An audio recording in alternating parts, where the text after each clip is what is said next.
Happy almost Thanksgiving, folks, and it's about 30 minutes to Thanksgiving, a little outside of that here, and chances are, if you're on the east, you're in the same position, or if you're out west, you're got another 3 hours. We had a lot to talk about, and Melvin Lovejoy, happy Thanksgiving to you as well, and yes, I am quite excited for turkey and dressing and gravy, and well, you get the idea. It's Thanksgiving is a foodie's delight. That's just it. It is just straight up a foodie's delight. I'm really looking forward to Thanksgiving. Hey Octavio, how are you? Thank you, Joshua Binsman. Happy Thanksgiving to you as well. And I am, the family is here, and yeah, so I think, how about you? You got family coming over? Are you all at home, or where are you at? So, but I am my other home here in suburban Atlanta, and which isn't hot right now at the moment. But yeah, I'm really looking forward to Thanksgiving. Absolutely. So for those of you watching the games tomorrow, here's some NFL news. Before I have the Week 12 injury report, and the Minnesota Vikings are playing at the Detroit Lions in the annual Turkey Fest Thursday, in the morning, after the Macy's Thanksgiving Day Parade, which I've never been to, by the way. Anyway, Minnesota Vikings. Minnesota did not conduct their practice on Monday. The Monday practice report is an estimation, I am told. I'm at the NFL media site, okay? And its status report is questionable. Tackle Mike Rimmers, he's out with a concussion. Defensive end Brian Robinson has a back problem. Safety Andrew Sendejo has a groin hamstring problem, so they're questionable. Practice report Monday, cornerback Mackenzie Alexander did not practice, and Monday and Tuesday you had a defensive end Everson Griffin, linebacker Emmanuel Lemire, and safety Mr. Sendejo, limited participation. And Tuesday we had Rimmers with a concussion problem and so on. All right. So basically, those are the guys that are banged up. Detroit Lions, Jamal Avenue, quarterback, is out. Running back Dwayne Washington, hip out. Joseph Misman says, my parents are hosting Thanksgiving. We do most years in New Jersey. New Jersey. My friend's niece is becoming a young track star out there in New Jersey. Lacey, is that? Yeah. So she's in high school. I think she had her state championships this weekend. She's gonna be in the Olympics. Watch out for. Well, I'll get her name another. Make sure I get the name straight, but then I can say watch out for her. But I digress. Anyway, practice report: did not practice. Jamal Agnew didn't practice at all. Ezekiel Ansah, the defensive end, has a back problem. Jalen Reeves, Mabin, ankle problem. He's a linebacker. Full participation in practice though. Chargers versus the Cowboys. Tackle Joe Barksdale is questionable with the foot. Travis Benjamin, Corey Liggett, Russell Okung, James Onwenu, Hayes Pullard, Mike Williams, all questionable for the Chargers.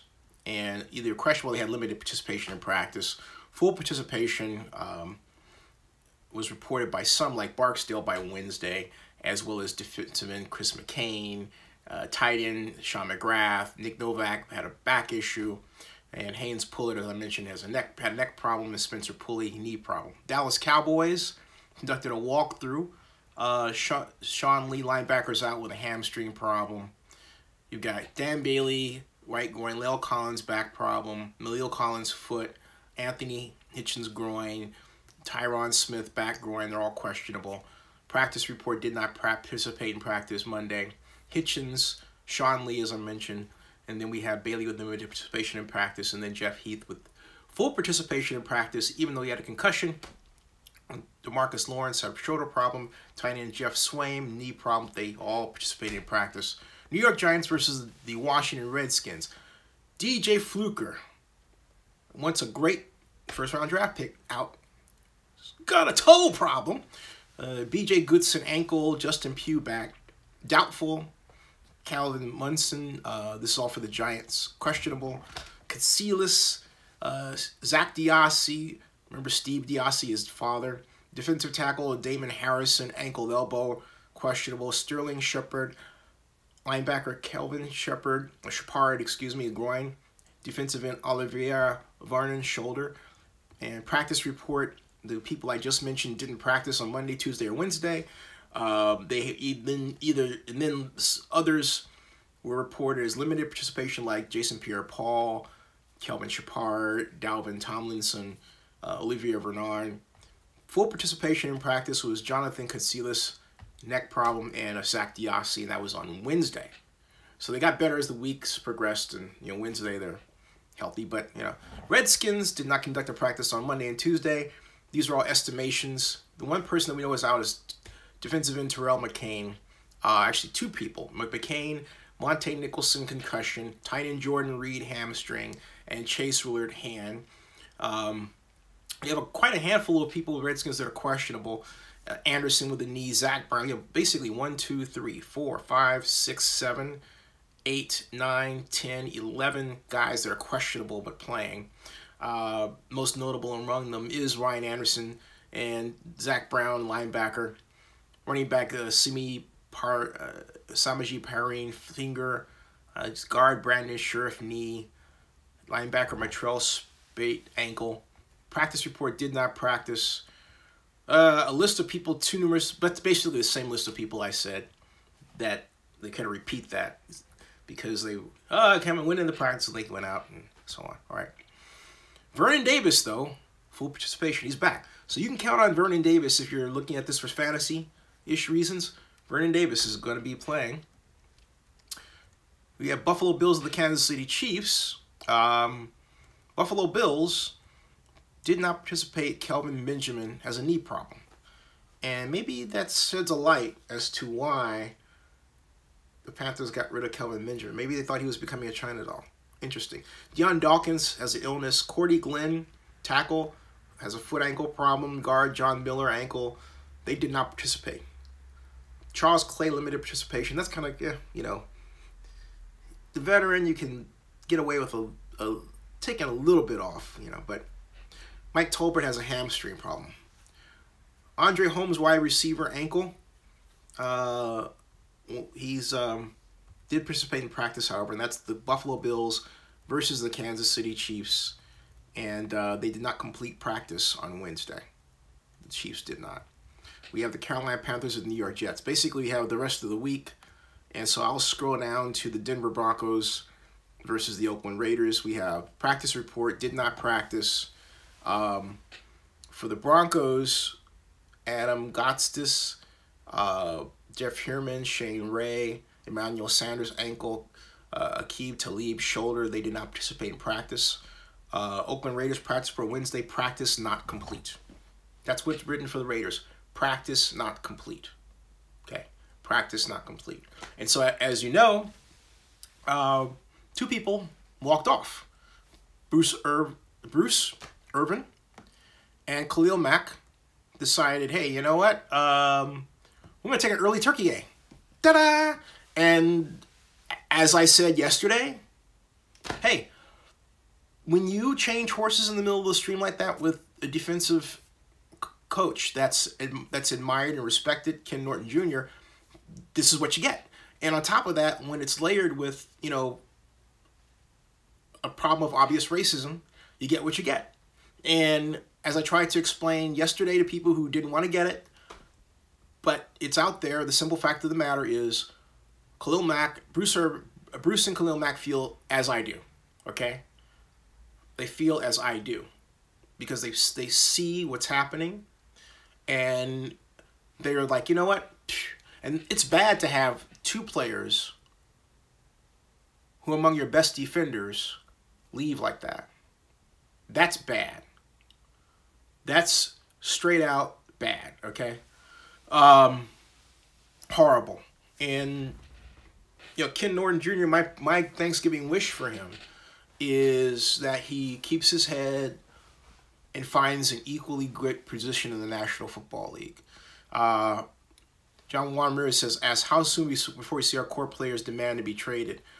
I think the main concern should be, hey, are our guys going to show up on Sunday? And my prediction is no.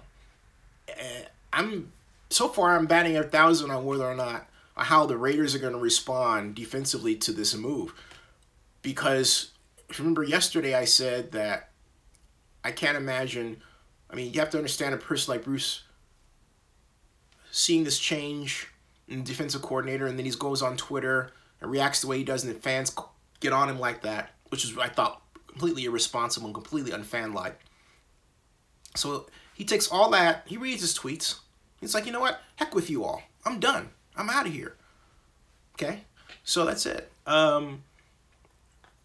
Joe Lopez says, walking out on your job will get you fired, but Raider players are free to do what they want. That includes trying to fight fans.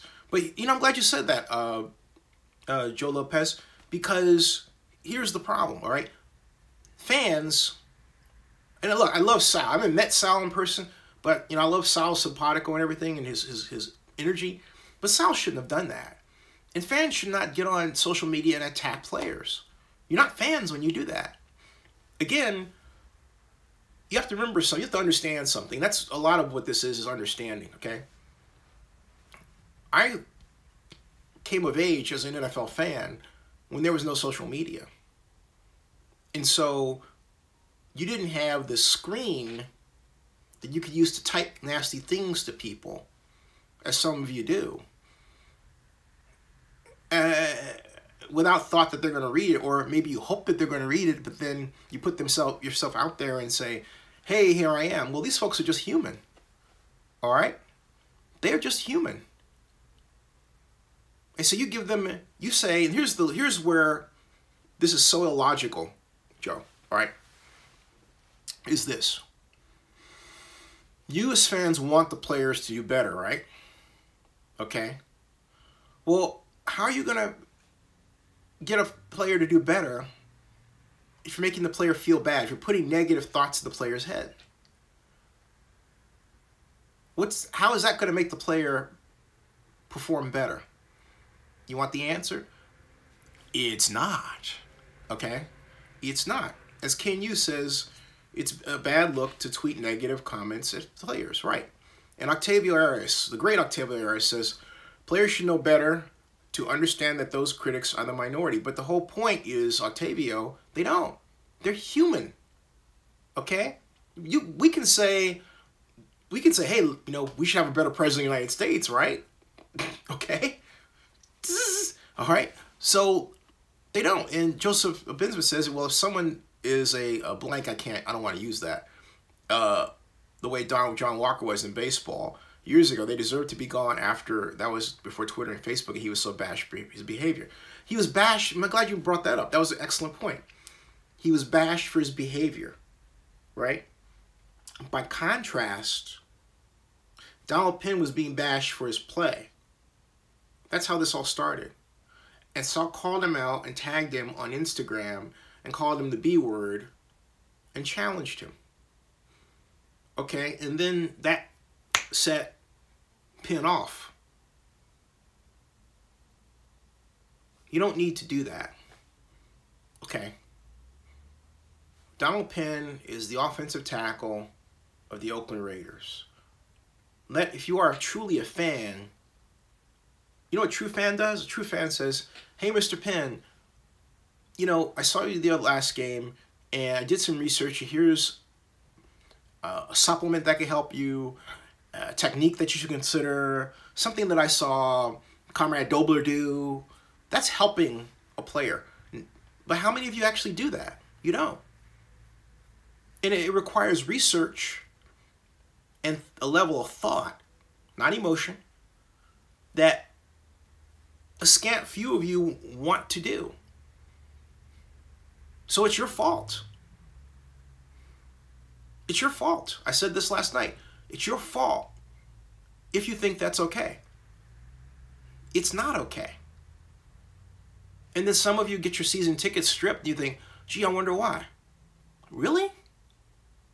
Okay? What I'm trying pushed to you.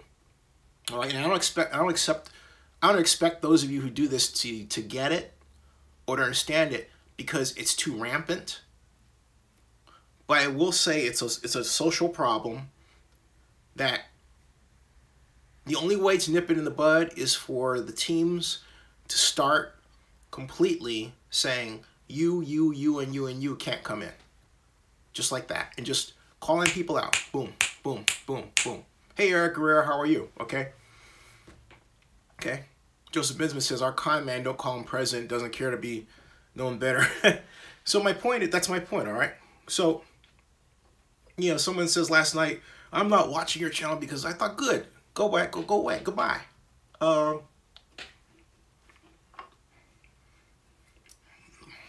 We have a problem. And you know what here's the overarching problem, all right? Okay? Joe says, did the guy trying to $5 pen get his tickets taken away? Yeah, he did. He certainly did. He got his tickets taken away. Okay. He did. Again, if you're a fan, you reflect being a fan by being nice to the person. Yeah, and, Joel's saying, wow, yeah. Octavia says that players, public figures, I'm a true fan, but I don't get to tell the players my praises. You do through social media. You do. You can praise them. Say you have an idea. You can do that. Hey, I have this idea, okay? If you offer a criticism, make the criticism a constructive one. But calling someone the B word and yelling at them and all this, that might be something that you learned on the street. But just because you learned it on the street, just because it's easy to do, it doesn't make it right. And that's that level of behavior that people exact in their 20s and 30s today. And I'm thinking, what would their parents say? Do their parents care? No, it's not right, all right? And then they turn around and say, oh my God, my tickets are gone. Well, yeah, that happens. Octavia says they don't listen to the praise, they just read the bad. But there shouldn't have to, Octavia, the bad that they read isn't constructive. It's not some reporter trying to opine on how they delivered a block. It's people calling them names. That is a vast difference, okay? That's a vast difference. And what happens is that the coaches, the ones that really pull the strings, it's just fascinating how they don't get called out. Look at Ken Norton Jr., okay? Ken Norton was the puppet of Jack Del Rio. Jack Del Rio should be fired. After the season. You don't change horses in the middle of the stream. This has the imprimatur of Mark Davis panicking. Oh my God! We've got to sell season 2. We've got to make a showing. Do something. Probably got to do something. Imagine this like shorter guy grabbing this big guy. You do something.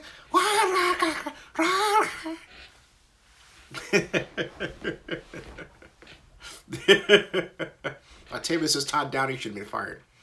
I don't think Todd Downing should have been fired. I think I don't think he should have been fired. The Raiders' problem with offense is fixable. I don't think anybody should be fired. It's in the middle of the season. You do that after the season. It does not matter. Firing people is stupid. Okay? This had the marks of some pissed off fan who happened to be the owner.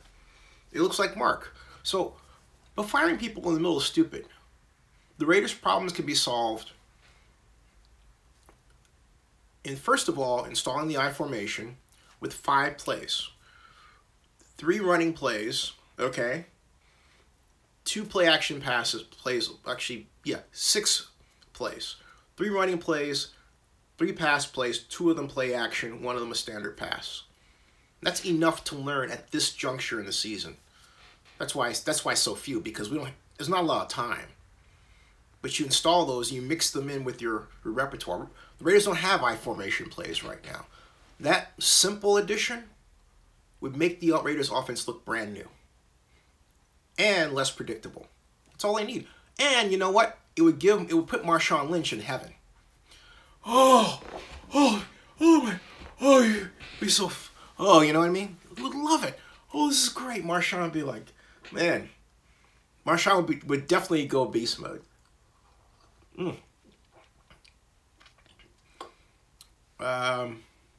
Octavia says, with the amount of talent on offense, we should be putting up 48 points a game.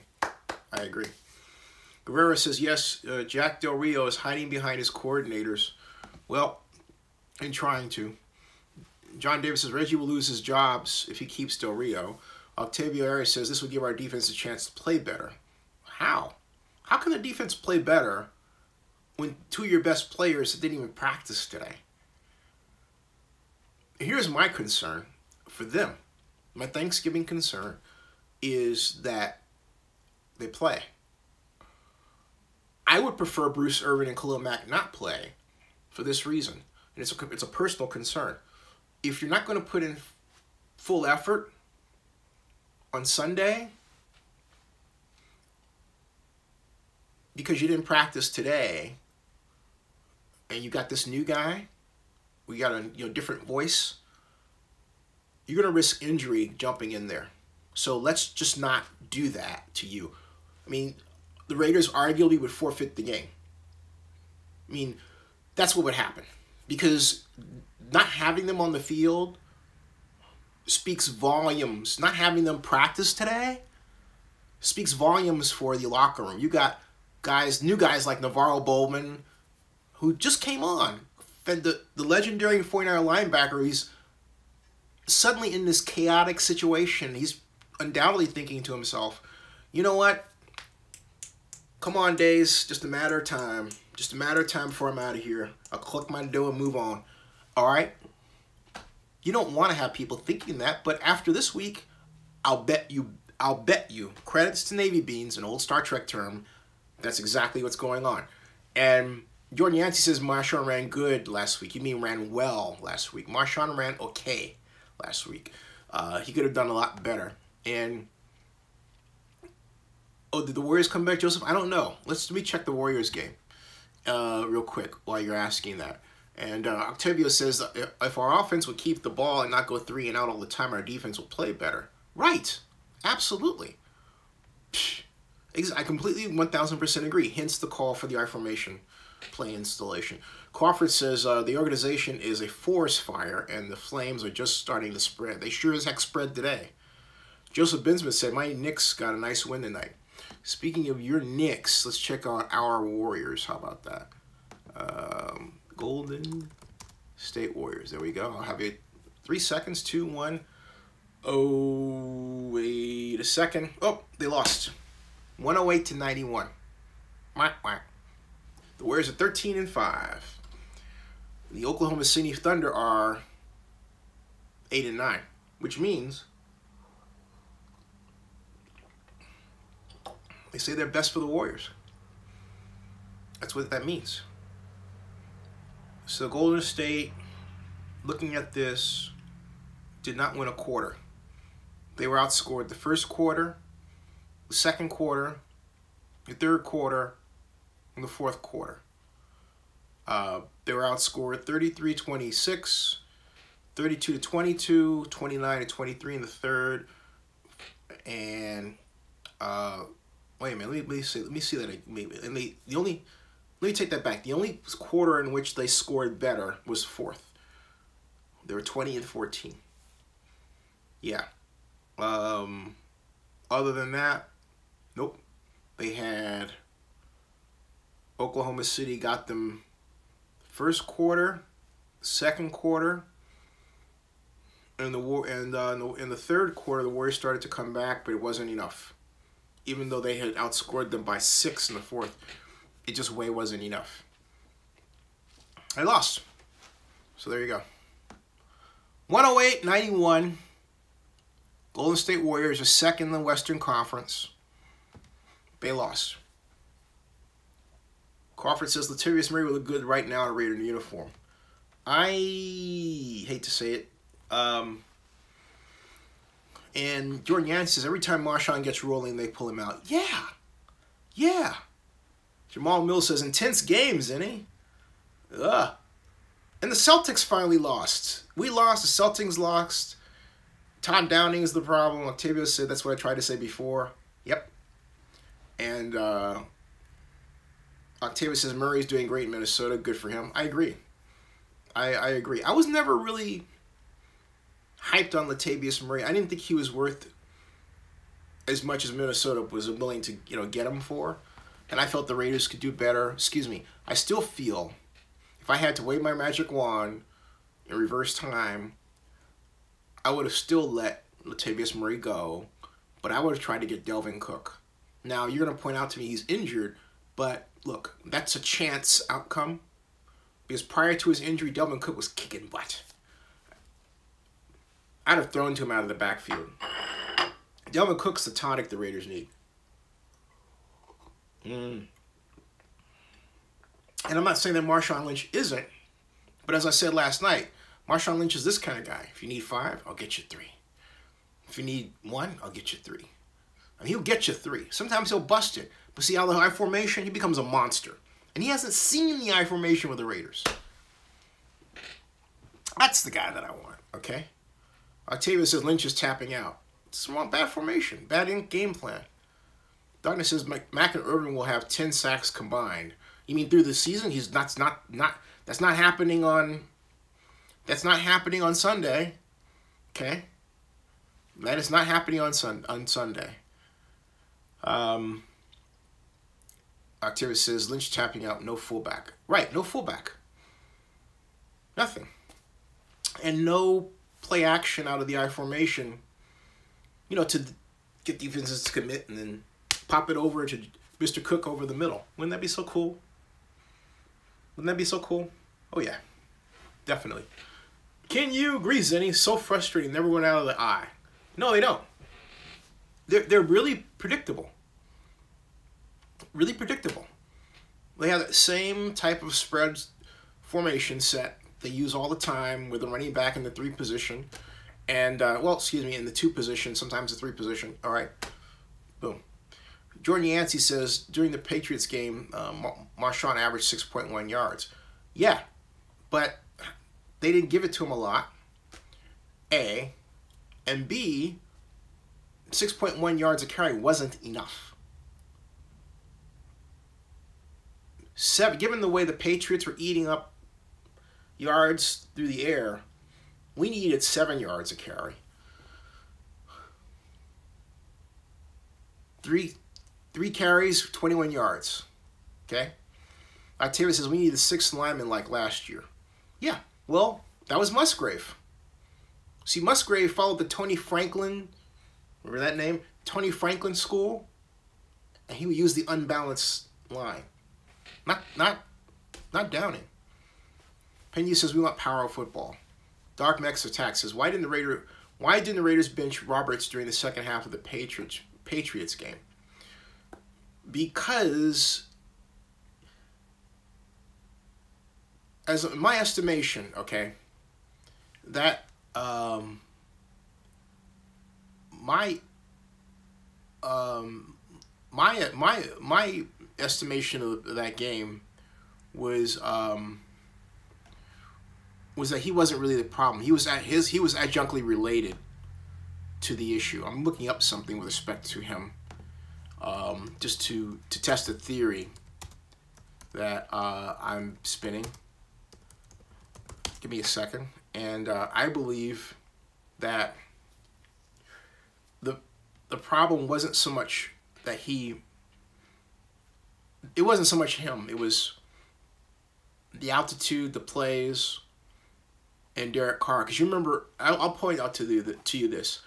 As much as Roberts may have been, from your estimation, dropping the ball, I remember 3 times where the ball sailed over his head. What's he supposed to do? Okay, so there was enough blame there to go around. There really was. Can you ask me, let's see here, who are the Celtics? Boston Celtics. I'll have that answer for you in a second. The Boston Celtics lost to the Miami Heat 104-98. And yeah, and so now that places the Celtics. They are 16-3. The Warriors are 13-5. The Celtics are 16-3. The Miami Heat is 8-9. You know, the Miami Heat and the OKC Thunder have the same record, and they both beat better teams. Well, on paper, okay. Interesting. On the same night. So you had, yeah, on the same night, and then they next host the Magic. And then they go to play the Indiana Pacers, do the Celtics. Interesting. Quite interesting. All right. And so Ken Yu answers your question. Eric Guerrero says, is a fullback a thing of the past? Well, does he have to be? See, my argument is this. If you get a running back like Marshawn Lynch, who's used to running that formation, you don't suddenly say, well, gee, you know, we know that you've been successful, beast mode, in the I formation, but according to our analysis, the spread system works so much better, and we're going to employ that as a way of spreading out the defense.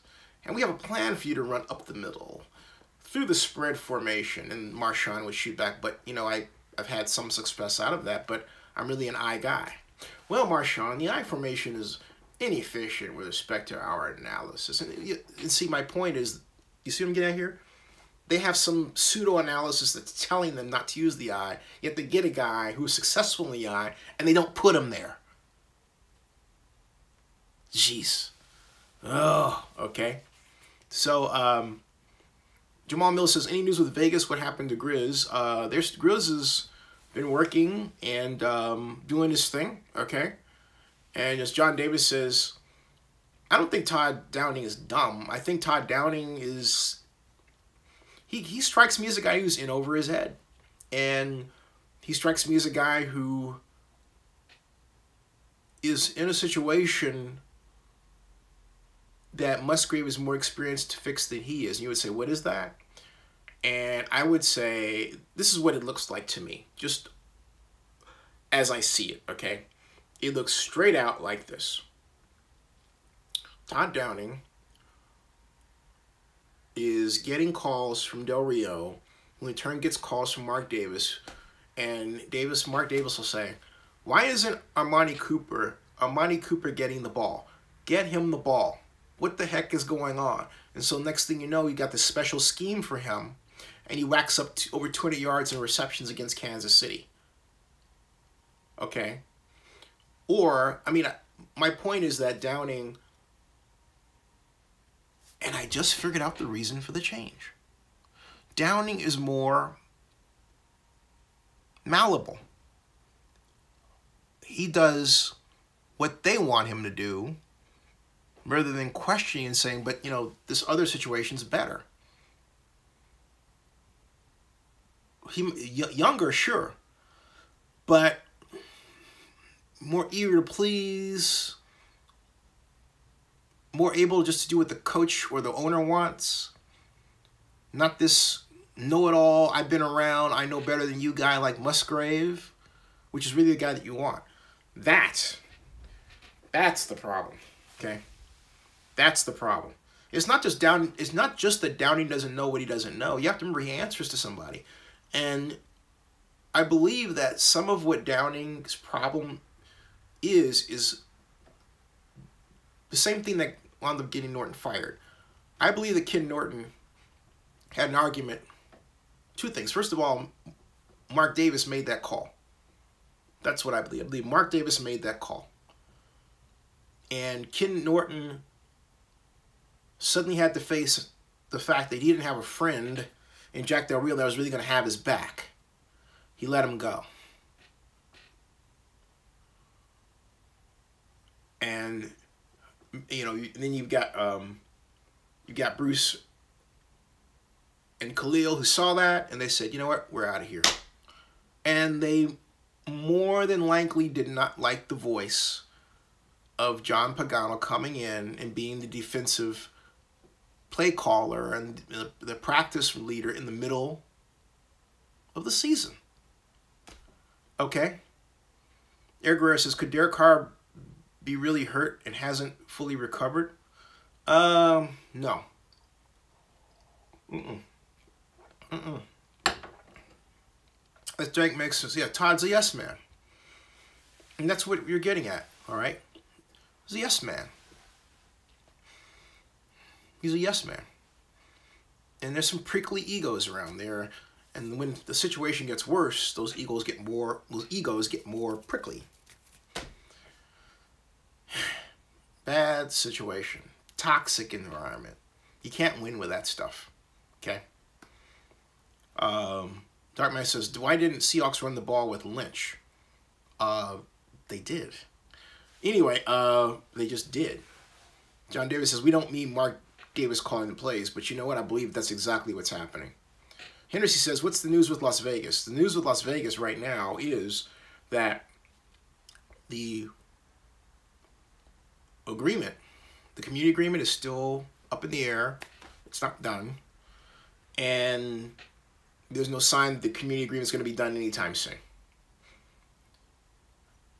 UNLV hasn't signed either. In other words, the new news is there is no new news. That's it. We had this groundbreaking. That's it. Okay?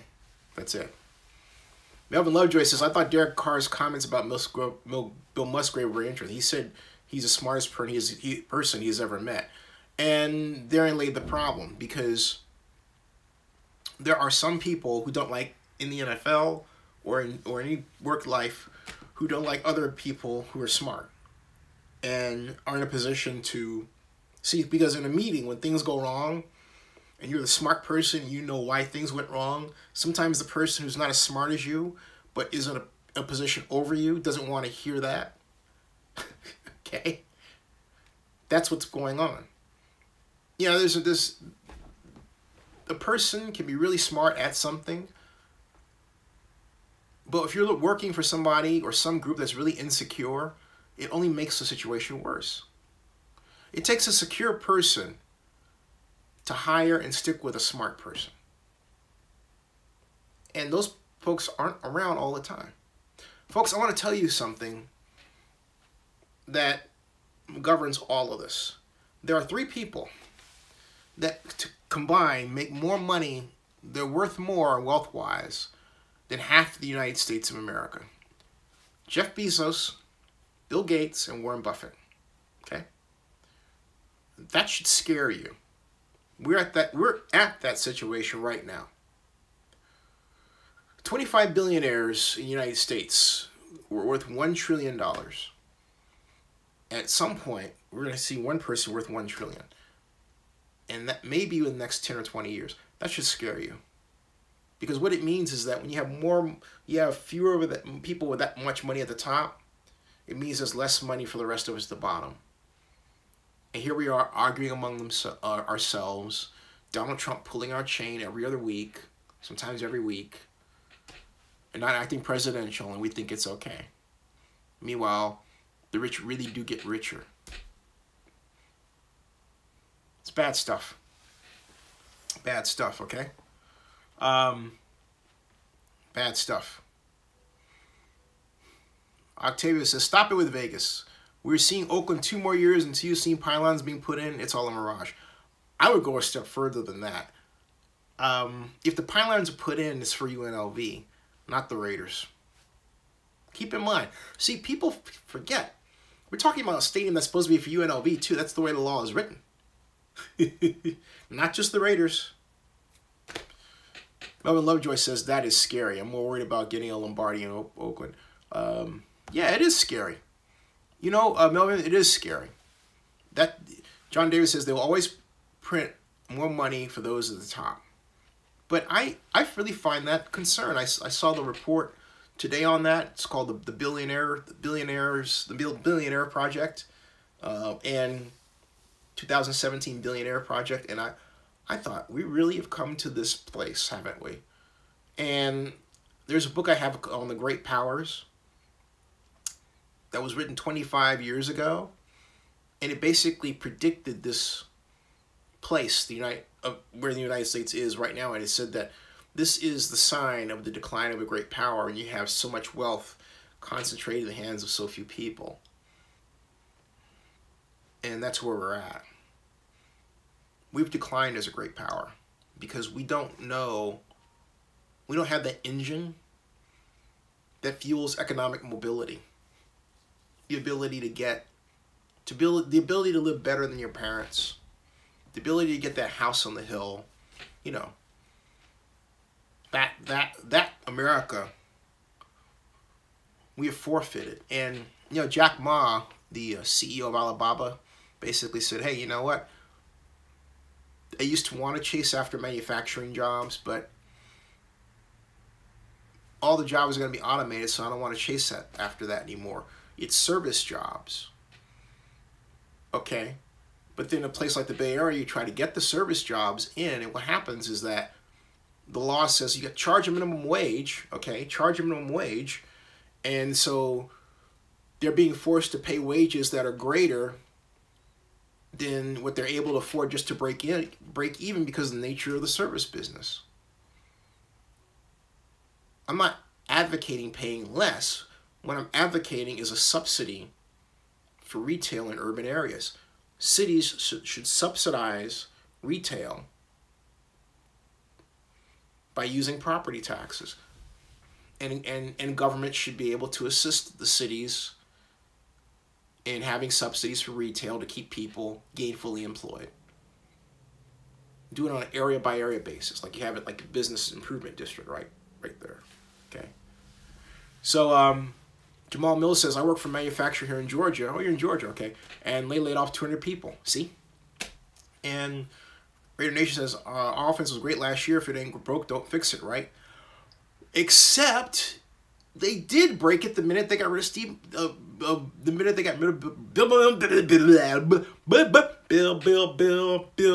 Musgrave, Bill Musgrave.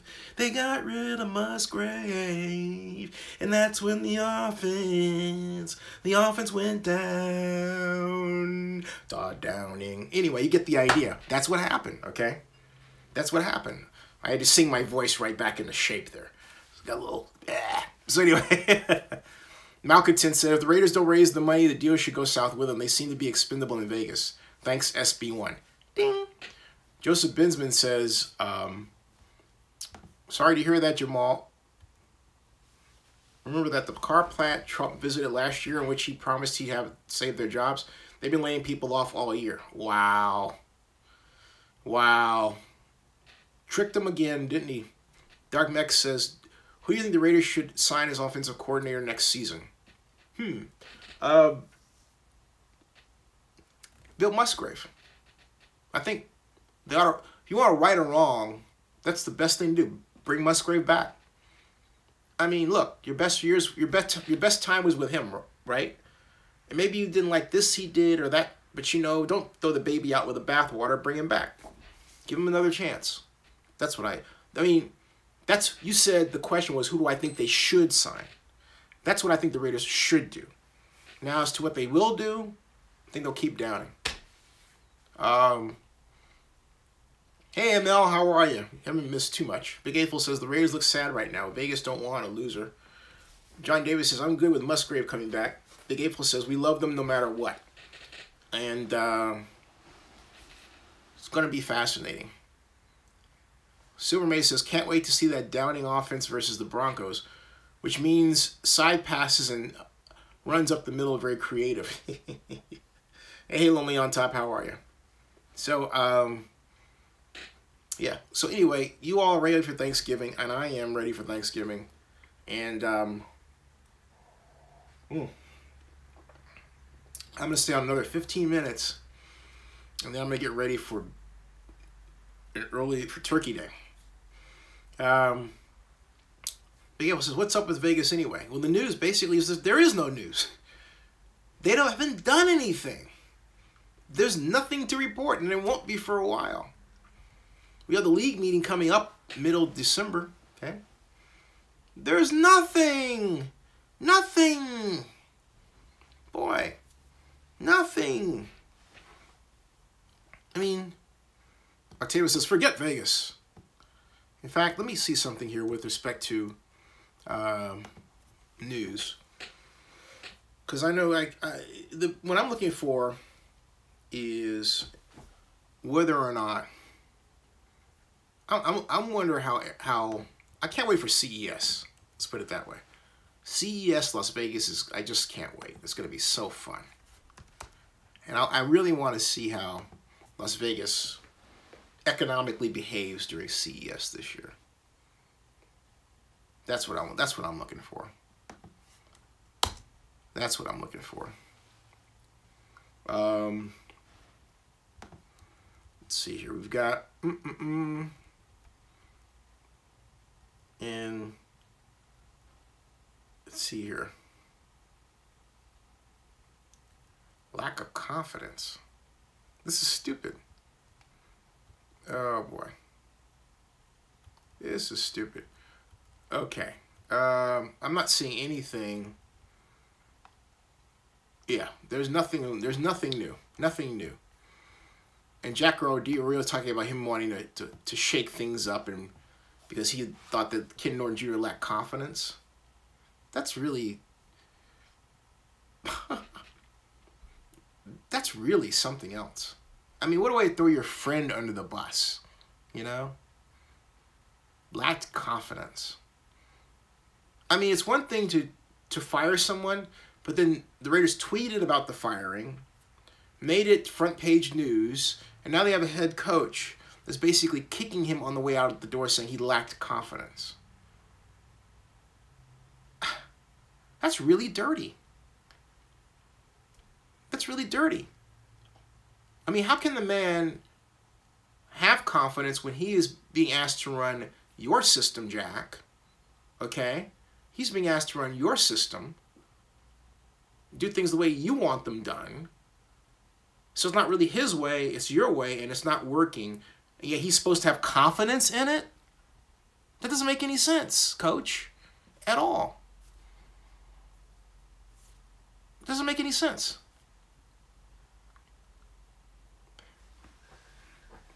Wow. Octavia says we should hire Hugh Jackson. Actually, I think he would do well here. Big April says, will the league pull the plug, or does Mark Davis have to do it himself? That's Mark Davis. Malcontent says the NFL will not ball Mark Davis. It's all on him and his partners. Yeah, that's correct. They basically, you know what? My impression is the league is just got its popcorn ready. Just watching. Serious, okay? Serious. That's what it looks like to me. It's just spectating, man. Hey, I salute you. In Vegas, salute you. Oh, boy. John Mark says, Oakland needs to negotiate with the Raiders. Lonely on Top says some players came to his defense. You talking about who? Anyway, Doc May says, I hope the Chargers lose to the Cowboys tomorrow. They seem to get better. Eric Guerrero says, Zinni, may you and your family have a blessed day tomorrow. And happy Thanksgiving. Happy Thanksgiving to you, Eric, as well. Happy Thanksgiving to you, and happy Thanksgiving. Yes, happy Thanksgiving to you.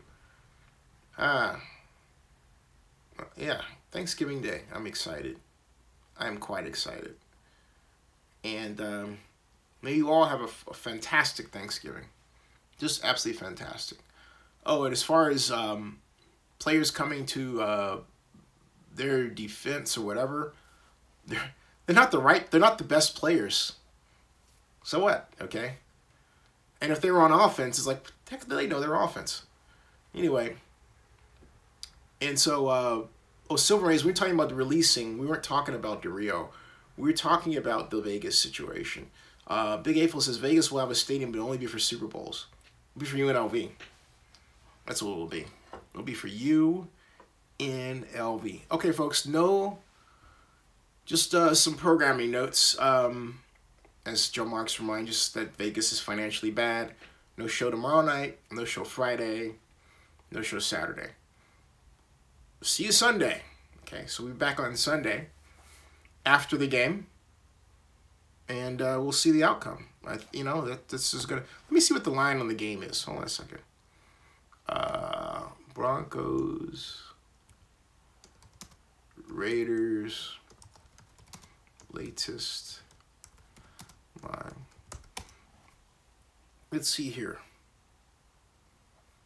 Broncos, Raiders. Denver opens 5-point underdog to Oakland. That was a day ago. All right. So they're 5-point underdog to Oakland. But I wonder if that's changed. I wonder if that's changed at all. Let me see here. 5-point underdog. They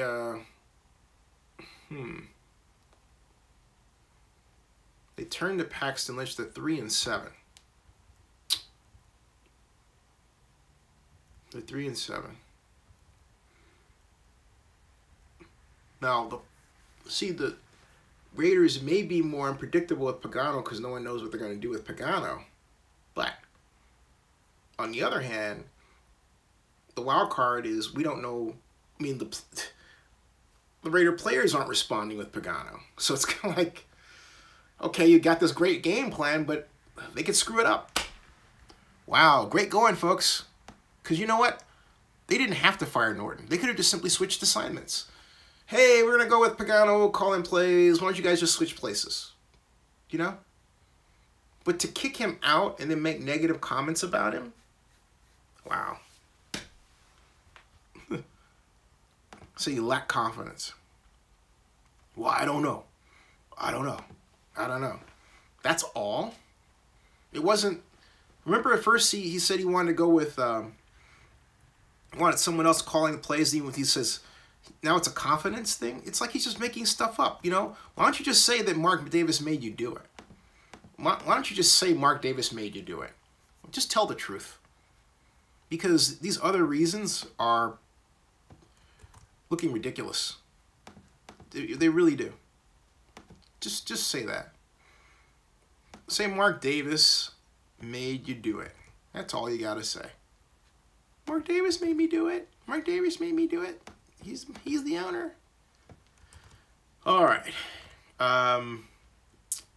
Wow. Confidence. Unbelievable. Unbelievable. Confidence. Unbelievable. I have heard, yeah, I've heard everything. Well, I want somebody that's more confident. I can hear Jack say it like, I want somebody that's more confident. You know, you have to act like a man when you call those plays. Yeah, I'm calling that, 4-3 left. Strong safety blitz. Yeah. Man, cover one. Yeah. Cover one. That's it. Don't I sound confident to you? Yeah. Seriously? Okay. My gosh. Oh boy. Joseph Benz says, I think Raiders will take it. If the Broncos can't beat the Bengals in Denver, Raiders should get this one. I don't know. I'm not confident. Silvermate says, the old saying you can't put lipstick on a pig, but it's still a pig. Raiders just don't have talent enough players on defense, no matter who is the coach. I disagree with that one. Octavio Arias says, we need Gruden. I disagree. Albert Vortez says, the Warriors look like the Raiders today. It kind of looks like that. Big April says, last night's show was a good debate. Need more of that. Yeah, and my point is, and some people have to be reminded, first of all, it is my point of view, and I have a point of view based on my background, and I've had a lot of painful experiences with racism. So what I cannot stand is when someone tries to explain away racism and ask me why I think something is racism. When I explain it, they don't listen. That really says, hey, you know what? Go bye-bye. Go away. Go bye-bye. I can care less. Okay? So one person that was on here last night, I gave them not just what they invested, but more back because they needed the money. Fine. Like, their shares are still there. so they'll get something later. But I gave them, all they invested was $29.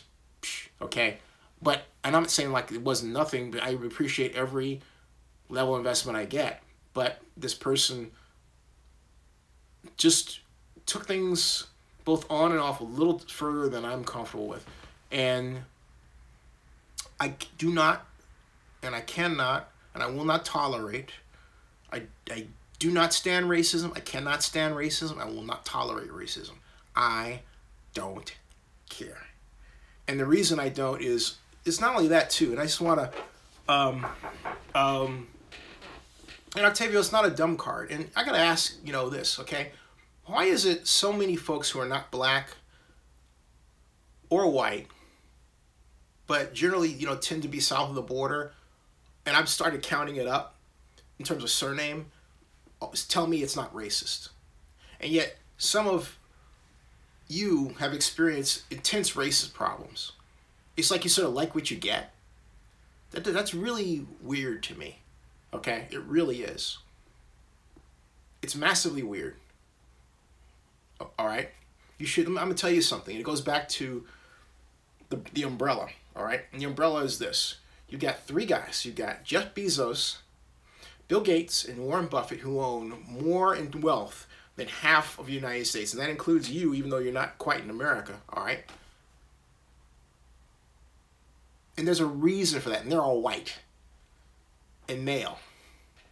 And then you have a billionaire club that's mostly white and male.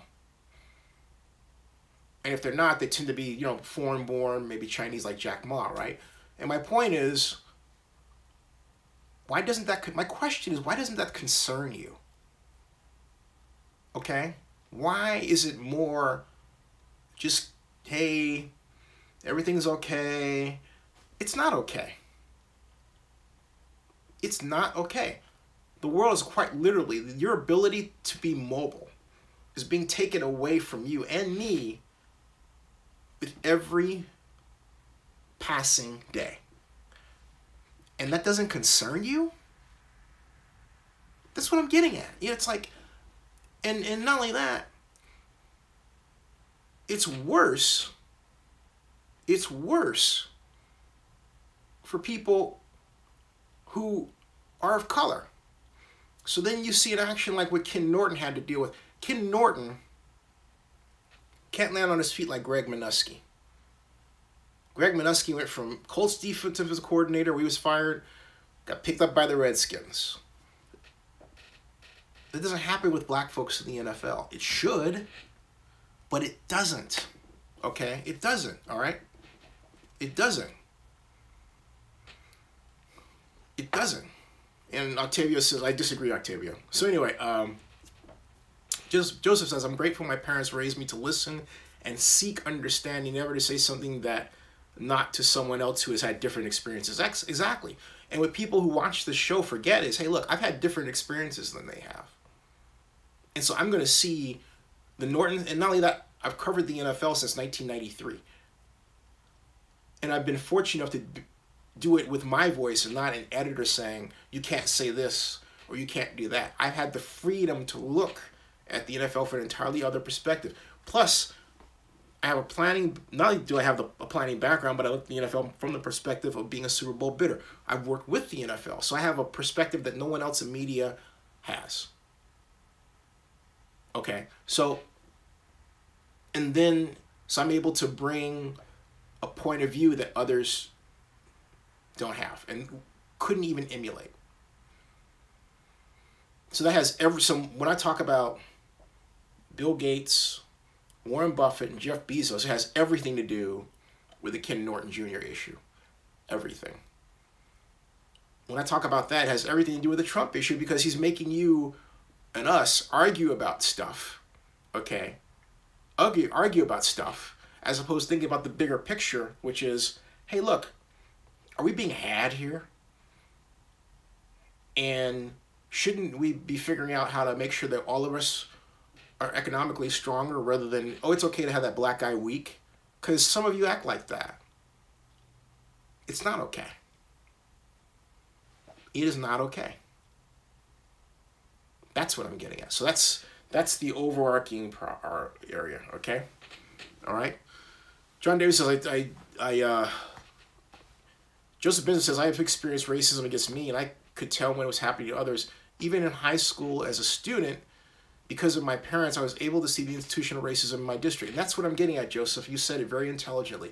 You have to be able to recognize institutional racism. And that's precisely what I'm complaining about in the Ken Norton Jr. example. It's institutional racism. Okay? Racism can't be just, it can't just be the obvious name-calling stuff. No. Octavia says, I experienced racism when I went to Colorado University. Okay, now we get something. I was seen as Mexican, which is a misconception being from Panama, and that's racist. Okay? You see, that's racist. All right? You have a unique history and background and lineage that people should learn about. And see, Octavia, that's why I say it's important to know, to be race conscious, because, Octavia, I can't know who you are and not be race conscious. Ask that question about your background, learn the language as best I can, listen to your unique struggle, listen to your unique, great positive stories as well as your struggle, okay? And they're unique because of your background. But if I say, I'm colorblind, that's really more racist than anything else, because it means, I don't want to see how you're different than me, even though you are. That's wrong. Because it means that I can't, if I don't see it or hear it, I can't learn from you. All right? So, all right? It's okay to be race conscious. It really is. All right? And so, Octavia says, people said I could not be from Panama because I was not black. See, stupid stuff, which is stupid. All right? And not only that, Octavia, didn't it piss you off just to be even singled out? Kind of like, gee, why am I being told I'm the other and all this stuff? Or why am I being told that I'm not? Why don't you just let me write my own story? See what I'm getting at? You want to write your own story. Yeah, totally dumb. That's exactly. See, Octavia, you're right. So now you see. Okay? That's all I'm saying. It's just dumb, but here's the point. The smart way to play it is to recognize our differences, appreciate our differences, and fight for each other when we see that the other person, by institutional design, is being treated inappropriately because, they're different. They're the black guy in management. I mean, think about what Del Rio said about Norton. He lacked confidence. Basically, Jack Del Rio just criticized Ken Norton Jr. and his management style, saying he's not a confident manager. He did, and that's bad stuff. He lacked confidence. The class thing to do would have been just to leave it alone. Yeah.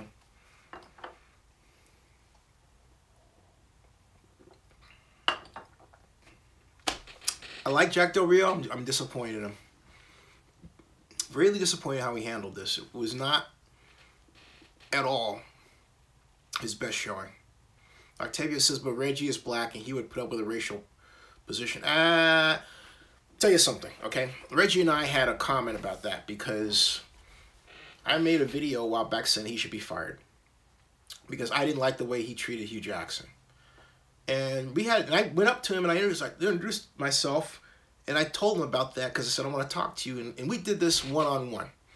I didn't do it in front of people because I have nothing against Reggie McKenzie. I like Reggie McKenzie a lot as a person. So I wanted to understand the man, okay? And what I said was, hey, brothers should stick together in the league.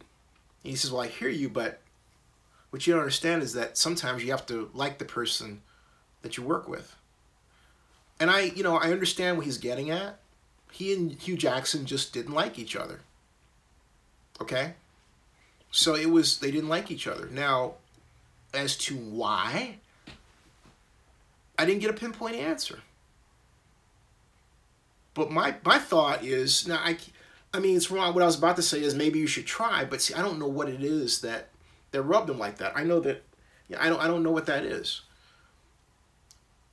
I know that Hugh can be a little prickly and defensive about his approaches if he's criticized. Okay, and maybe it was some of that. Maybe, maybe Hugh. I doubt it. No, I doubt it's that. All I know is that the two didn't get along. And something else we were talking about Reggie McKenzie is this. Has anyone ever seen the Spike Lee movie School Days? DAZE? Have you ever seen it? Octavio, have you seen School Days? All right. Have you seen? Has anyone seen School Days? All right. Raider Nation said it right. We all know the NFL is racist, like Tyrod Taylor and the Buffalo Bills. Exactly. And look at how Richard Sherman called it out. Okay. And yeah, Jamal's seen it, and Donald Smith's seen School Days.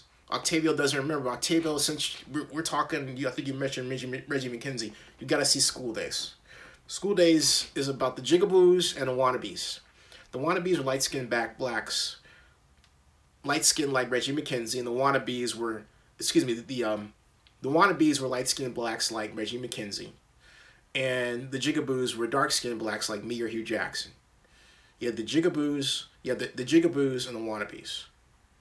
And what the movie illuminated was a very real schism that exists in the black community between light-skinned blacks and dark-skinned blacks. Now, was that some of what impacted Reggie McKenzie's and Hugh Jackson's relationship? I don't know. Maybe. Okay? Could be. It could be. You see, I know Reggie McKenzie to a point. I don't know how he reacts with Hugh Jackson. And I don't know if it's to the point where you could boil it down to a jigaboo wannabe kind of thing. All right? Where, Hugh Jackson maybe thinks that Reggie McKenzie thinks that he's better than he is. That's the whole jigaboo wannabe thing. You know what I'm saying about... You got... Jamal, you know what I'm saying, right? You and Donald, I think, know what I'm saying, right? Okay? Octavia said, I'm sorry, all right? And Octavia says, Octavia says more social standing than race. No, Octavia, it's both. It's both. Buddy, it is both. Okay? And you have to remember, since you haven't lived that and I have, you should be asking me the question, not telling me what you think it might be. Because you haven't lived it. I've lived it. Okay? That's what I'm talking about. Like, I ask you questions about who you are. You ask me questions about who I am. That's how we learn from each other. Okay? And that has everything to do with the whole Kit Norton thing. Everything. Everything. Octavia, see, that's what I'm saying. That's all I'm saying. See, if we have an exchange on this, we can learn. All right? That's the whole point. It's communication is to learn, right? Not to flame each other. All right? Because remember, I say you're being racist. If I say you're being racist, not to you right now, but I'm saying you're in the act of. I'm not saying that you are and you will never change. Like, this is the way you're going to be forever. No. A person can change. But I have to point out where it hurts me in order for that person to get it and change. Similarly, Octavio has to point out where that hurts him to get other people to change and respect who he is as a Panamanian. All right? Am I right? Am I right, Octavio? All right? See? Okay? All right? All right. Superman says that happens with other cultures as well. Latinos and Asians have the same thing, but it's more subtle. But see, that's Latinos. Oh, you mean Latinos, Asians within... Okay, yeah. You're right. In fact, I remember going to... Joseph Bensman says, I'll tell you guys something. Trump ain't winning Florida next time. All my fellow Puerto Ricans now in Florida are more likely to come. Ooh, interesting. Interesting. And as far as the Asians, I remember when I went to Japan, there's the Korean Japan issue, where I believe Koreans perceive Japanese as racist toward them. I had no idea. I had no clue. And I'll never forget. This was 1988. I'll never forget as long as I live. I met this gorgeous woman from Korea, just gorgeous. Had a great conversation, and she opened my eyes. Yeah, that's about it, my eyes, nothing else. But she opened my eyes, okay? It was fun. She really gave me a lesson that I would only get by listening. And Octavia says, never call a Japanese or Korean Chinese. But similarly, don't call a Korean woman Japanese. That's how I got into that. Because I thought she was Japanese, and this was in Tokyo. She hit the ceiling. Okay? No. That's how it started. That's how it started. All right, folks, it is now officially late. And Malcontent says, how ironic there are so many sushi restaurants in Oakland owned by Korean families. Yeah, I didn't know that. I had no idea. Really? I did not know that. And Octavia says, ballistic. Yeah, ballistic. Octavia, I couldn't have thought of a better word, ballistic. Jeff says, I believe that hate is everywhere. As a raider experience, a lot of times I don't let hate hurt me, though I turn the hate into energy and consume it. Malcontent says, yeah. I didn't know that, Malcontent.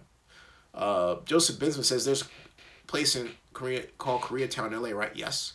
Anthony Bourdain had an episode there. He did. I saw that. It was very good. All right, folks, I'm going to bid everybody happy Thanksgiving, and thank you for another fantastic, productive evening. Short, though. And Tavio says, he says, in Panama, we're all so mixed that the device is more social than racial, which is what we're getting to. Happy Thanksgiving, everybody. Happy Thanksgiving, everybody. Happy Thanksgiving. Go Raiders, and pray for better days. Happy Thanksgiving to you. Predictions on the games tomorrow? Let me see. Yeah. Chargers over the Cowboys. Lions over the Vikings. And Redskins over the Giants. Those are my predictions. Chargers over the Cowboys. Lions over the Vikings. And Redskins over the Giants. Those are my predictions. Lions, Cowboys. Octavia says the opposite. All right. Next stream is Sunday night. Be there. Hey, Patrick, you're just arriving, man. I'm going to bed. I'm exhausted. I'm so exhausted. Oh, boy. Yeah, man, I'm sorry you got late. Happy Thanksgiving, man. Go to sleep. Get some rest so you can get that body ready for that turkey. All right, good night, everybody. I'll see you all. Good night, everybody. Oh, good. Mississippi Ole Miss going. Good night, everybody. Peace. Peace out. See you Sunday. See you guys. All right. Good night. See ya. I may do a series of live streams on Friday and Saturday. Not sure, but yeah, if you see me on, it'll be during the day. I'll see you guys. Good night.